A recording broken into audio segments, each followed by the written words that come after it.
Madam Speaker, I yield myself as much time as I might consume. The gentleman is recognized. Thank you, Madam Speaker. I rise today to urge my colleagues to vote in favor of this motion to instruct the conferees on our competitiveness legislation.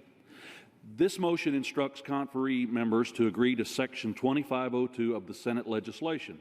This section is simple and common sense. It says that no person or entity of concern can receive grants, awards, or other support from the National Science Foundation, federally funded manufacturing programs, or technology hubs authorized by this legislation. A person or entity of concern is generally defined by the Department of Defense as directed by Congress in previous Defense Authorization Acts. DoD has identified entities of concern as Communist Chinese military companies and companies owned or controlled by the People's Liberation Army. And they've defined persons of concern as individuals affiliated with these CCP military entities. Simply put, this motion ensures that we aren't giving taxpayers' dollars to the adversaries who are trying to steal U.S. technology and use it against us. The Senate was right to add this important guardrail, and it's only responsible that we urge our House conferees to ensure it's included in the final conference legislation. I would like to point out that we wouldn't have this particular difference in our bills had the process of passing House legislation been done in regular order. The Competes Act was developed in a back room by the Speaker's office with very little input or review from relevant committees.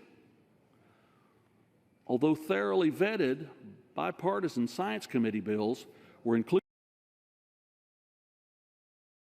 in that package, we were sandwiched in among unrelated partisan spending that added up to a backdoor attempt to pass parts of the Build Back Better Act. Because of this rushed, opaque bill writing process, unsurprisingly, the Competes Act had a lot of flaws. Despite less than 3 days to review the bill text, members submitted more than 600 amendments to the bill. But the Rules Committee, with very little input, made in order only 261. And of the number, only 3 Republican amendments were given individual debate time on the floor, with all other Republican amendments being considered en bloc. Not only do members have little opportunity to write this bill, they also had almost no opportunity to fix its flaws.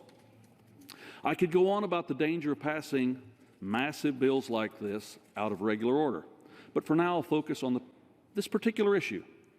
This provision preventing funds from going to Chinese military entities and persons of concern was submitted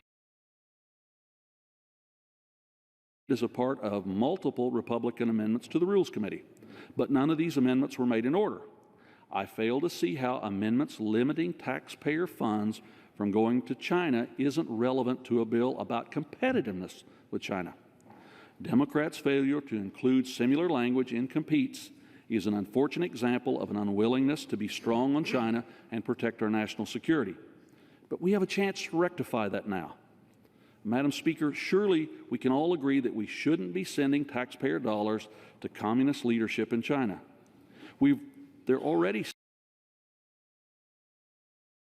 stealing our discoveries and using them to suppress us economically and militarily.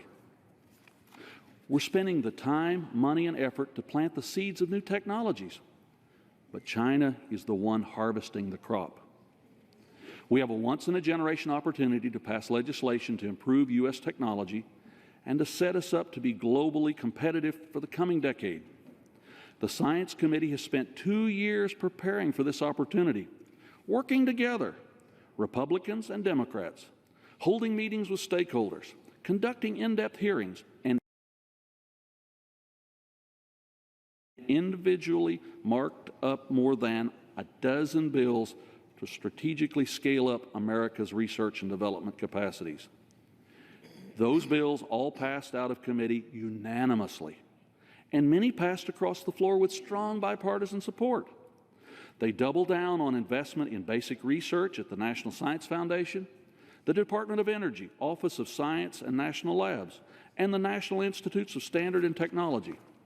They also direct the creation and regular review of a national science and technology strategy,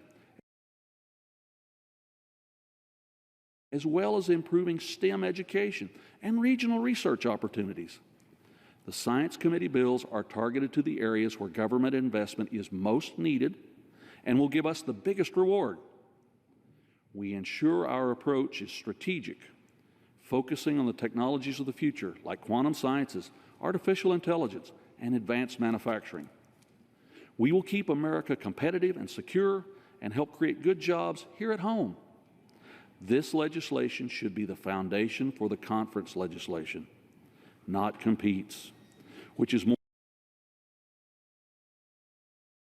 of a climate change bill than a technology bill, and not the bill formerly known as CFIUS, which is a grab bag of special interest provisions cobbled together in a Franken-like bill. USICA, I should say. There is a lot of chaff to separate from the wheat of this bill, but I believe we can come to smart, consensus policy through the conference. The Science Committee worked together to pass strong bipartisan legislation, and I think our progress, as well as our end result, should serve as a model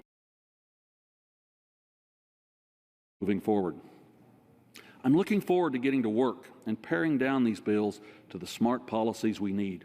It's urgent that we act now.